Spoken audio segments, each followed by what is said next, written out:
Okay, for this video I want to show you my workflow from beginning to end in the way that I did it in the classroom, but I also may add in a few extra tips or steps, but I'm going to kind of go through it at the same speed that I normally go through it. Excuse me, but I'm actually going to do a whole session, and this particular session I know there's not a ton of adjustments that need to be made, but it was shot very late in the day and the lighting wasn't the best. We kind of missed the nice creamy golden color of the sun.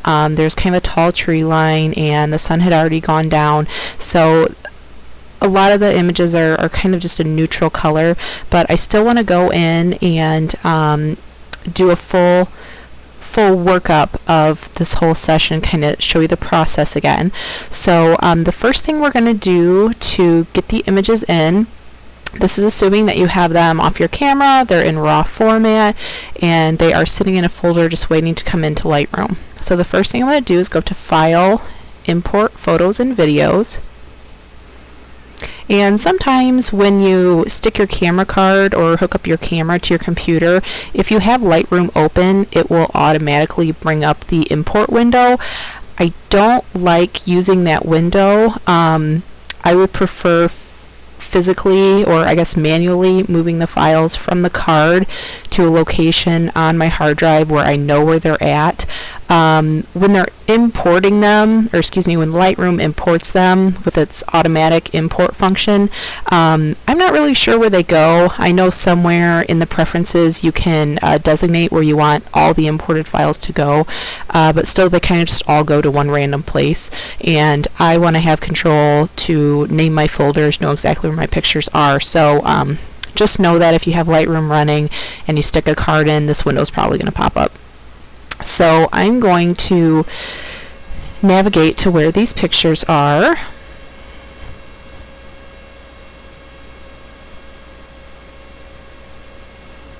And I gotta think about it here.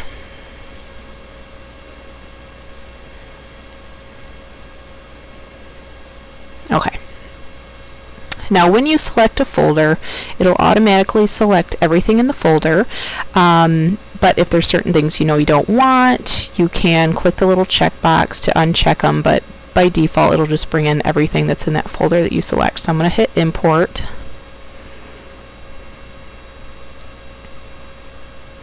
So you'll see up in the left hand corner it's kind of giving you a progress bar. The very first thing I'm going to do is I'm going to change the sort right here. By default, mine, anytime I import pictures, it switches it over to added order, which in most cases it's the order they were shot in, but for whatever reason sometimes a few of them get juggled around, so I want to be viewing them in the order that I took them. So I'm always going to change this to capture time. So right now we are in library mode. Whenever you import images, once it's done, it automatically puts you into library mode, and that's just kind of an overview of the images. You can view them in different ways, different sizes. You can do basic edits with, you know, like plus minus buttons, but you can't really do anything in detail. You can't zoom in on the images really. But this is the window that I do what's called culling, so where I narrow things down. Now for my screen size, I'm working on my desktop. I usually bring up anywhere from like 4 to 6 images at a time, and I go through them and pick which ones I want to keep, because I don't want to edit all of them. I'm just going to go through, pick my keepers, and then just edit those. I'm not going to waste my time editing the pictures I'm not going to keep. And you'll notice as I kind of zip through all these images, like there's so many that are the same. I almost always take 2 of every shot, because you can misfocus. You know, if you move just a little bit while you're taking it, it'll be blurry. So it's always just kind of common practice for me to take 2 shots. So I'm going to start with these 4. And so what I'm going to do is I'm going to select these first 4, and the first one was already selected, or you can click it, and then I hold down shift and I select that 4th one, and it'll select the first, the last, and everything in between. The other option of selecting is holding down control, but then you have to manually select every single one that you want. So shift is just a real quick, easy way to select from point A to point B and everything in between. So where I'm going to spend all of my time from here until I'm done culling is in this survey view. And what that does is it just brings up a comparison view of everything that you have selected. So I could literally select all 120 photos here and click survey view, and it would cram all 120 in there, or it would try. It'd probably crash program. But the purpose of it is for comparison. So I'm going to bring that view up, and this is where I kind of get quick and I don't spend a lot of time, and this is something that was very hard for me in the beginning because I wanted to analyze every single picture and say, oh, is her smile is just a little bit different in this one? Is it better in this one, better in this one? These days I don't think about it too much. In general, usually the first smile is the best, because even though the pictures are taken within seconds, when you first tell a person to smile, they're giving you their good smile, and it doesn't take long. It just takes a second for that smile to kind of slowly start slipping off their face. So almost always the first one is the best one, but sometimes you have a blink, so obviously the second one's going to be the better choice. Now what I'm going to be doing here is using the P key, P for pick, and I'm going to designate that image. It'll light up down here. I'm going to designate what images I want to keep. So I'm looking, and I'm actually going to pick this one because she does look like she has a little bit of a bigger smile, but this one's a little bit closer up. So I'm going to P for pick, P for pick. So now I'm just going to go through and try to do these quickly. Pick, pick. She looks pretty mad there. Let's skip that one. I'm going to bring up all these. We have like 5 of these. Oh, pick that one. I like the one where she's kind of laughing. I really like both of those. I like seeing her body better in that one.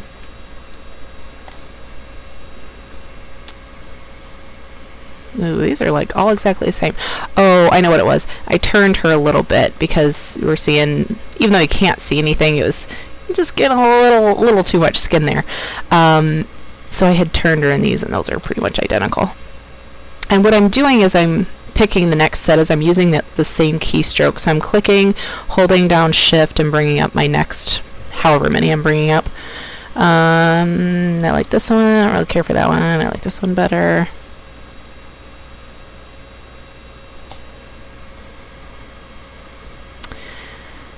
Oh, it's taking a little bit to render. I have some other things going on working in the background, so it's taking just a little bit. I like this one simply for the fact I cut her hand off a little bit too much there, so I like that one a little bit better. Yeah, I'm indifferent about that one. So these were ones, I always try to do a couple really artistic ones that I know I have big plans for, I'm going to work on. So, it's definitely not shot very great. The lighting's terrible, but I knew that I had kind of bigger plans for this one.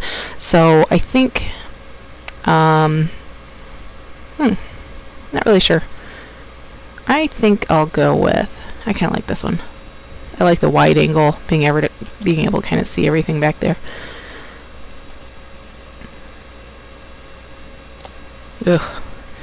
I'm pretty sure she is pretty blurry right there. I'll keep that one. That's one where I definitely missed the focus. Might be hard to see on your video, but I can tell the bridge is more in focus than she is. Now this is one, this we have, you'll see we have a ton kind of in the same scenario here, and what we were doing is I wanted to get her going across the bridge.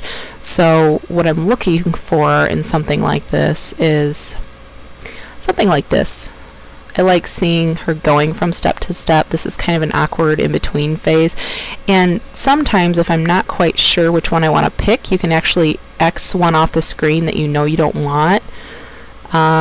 This, she's kind of got odd movement going on. Yeah, I think it's between these two. I kind of like this one, so I'm going to pick that one for now, but we still have a few more to kind of go through in this same view here. No. Awkward footing. It's almost like the steps were a little too far away from her. I like this one though.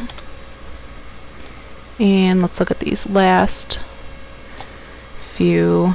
Oh yeah, this is when I had her go back the other way and I had her put her arms out because I thought it'd be cuter if she put her arms out. Again, those steps are just a little too far away. It looks like she's reaching a little bit more. I kind of like the ones that I picked, so I only picked these two, so I'm going to bring just those up again. And I think I like this one better. I like her arm movement in that one a little bit better. So I'm actually going to unpick this one, and to do that you right click, set flag, and unflagged. And then it takes that pick status off. Alright, so I'm going to keep going. We have these. I don't really care for how these came out, so I'm probably just going to go with one of those. Alright, here we have ones where she's playing in the water, and I remember this, but because I just couldn't quite get the posing right. I couldn't make it look really natural. And sometimes you have that. I mean, a pose that works really well with some people just doesn't work well, and it depends on what they're wearing too. She had this really flowy dress on that made her look unnaturally big when she had her arms up, and I know, a teenage girl, she's not gonna like that. Now here, she kind of has her arms down and her waist looks a lot slimmer, so I'll probably hang on to this one. This one is one I only really care about her face, so that's one that I may work on a little bit later. I don't know if it'll come out okay, but I'm going to flag it anyways and see what happens. Now here we have a bunch of her playing in the water, and there is kind of a ton, and I'm going to bring up all of them because I know off the bat some of these kind of goofy ones where I got her leg a little too high or her arms in her face, I definitely am not going to want. So I'm going to get rid of some of those. This one, this one, this one. She looks like she's about to fall over.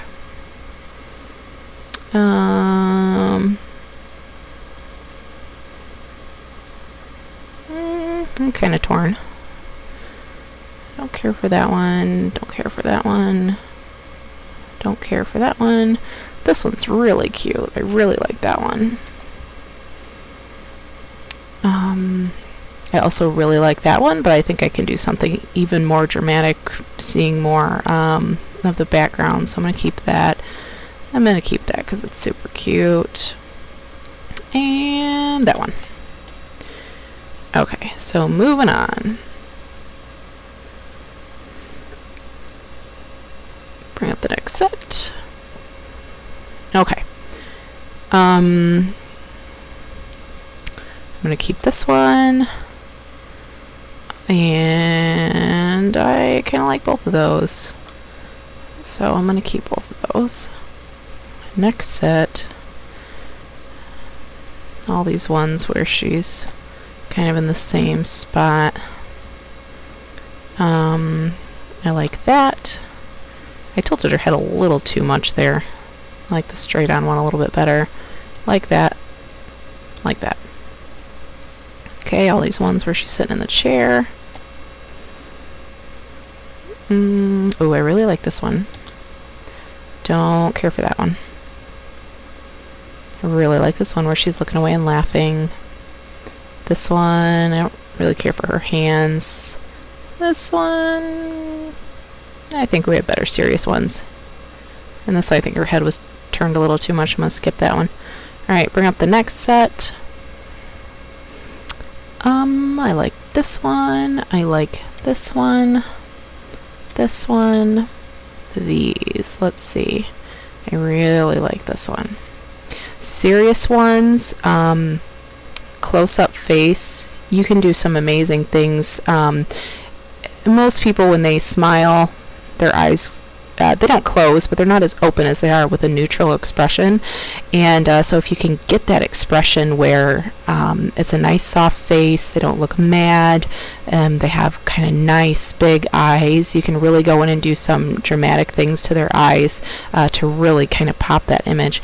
And I like this one too. Alright, next set. I like that. I like that. I like these ones a little bit better. That. next set. And I'm going to add these two in too. Let's see, this one, keep. This one, you can tell I adjusted my lighting. I saw it was too dark and bumped it up a little bit. Keep that one. Keep that one. And keep that one. This is a really good example of the flow posing that I talked about as well. She was in the exact same spot for all of these.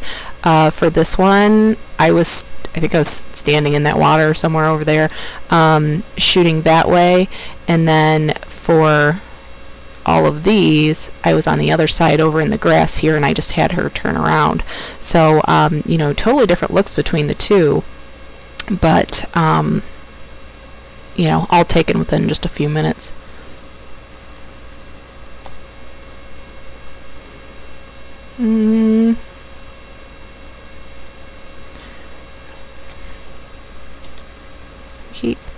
Keep. I really like that one. She has really nice lighting on her face. Alright, these. Ugh. Terrible, terrible lighting. Bad mistake on my part. These are good, and I wanted this angle. I didn't want to move her because we were already losing light, but it's okay because we can fix it. For the most part, these are all came out pretty good, but like I mentioned in the beginning, it was just kind of late, so the light's just kind of flat. It's not very warm. This is another one of those ones I had kind of big plans for, so to speak, grandiose things I wanted to do. So this one, she's a little too small, but I'm going to pick that first one. We'll deal with that later. Okay, so now we have all of our picks picked, so to speak. So I'm going to go back to this grid view, which is kind of the default view that you're given. Now I'm going to take sort and change it to pick. And what that's going to do is it's going to put all those ones that I flagged for selection at the top and throw the ones that I didn't flag at the bottom. So I'm going to kind of find where that happens. Right here. Okay, so, and you'll see a white outline around the boxes. Those are ones that are picked. If you're hovered over it, you'll see the little flag, and these do not have that white line, so that designates that they are not picks. So I'm going to select that one, go all the way down, select the last one. So now I have all of my no-goes picked. I'm going to hit my delete key. And okay, so this is one thing to keep in mind. It's going to bring up this dialog box, and it's going to give you two options. So what it's asking you is, do you want to just remove these from the program, from your view, or do you want to delete them from the disk? In past experience, when I delete them from the disk, for one, it seems to take a really long time.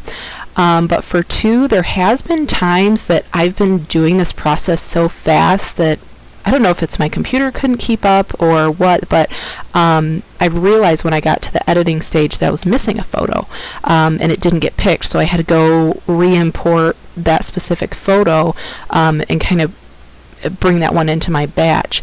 So it's important to just remove them and not delete them, because that's just going to kind of remove them from Lightroom. It's not really getting rid of the file itself. Okay, so now I just have my favorites picked. I got it narrowed down to 52, and I'm going to go back to capture time again because I want to edit in the order that I took them.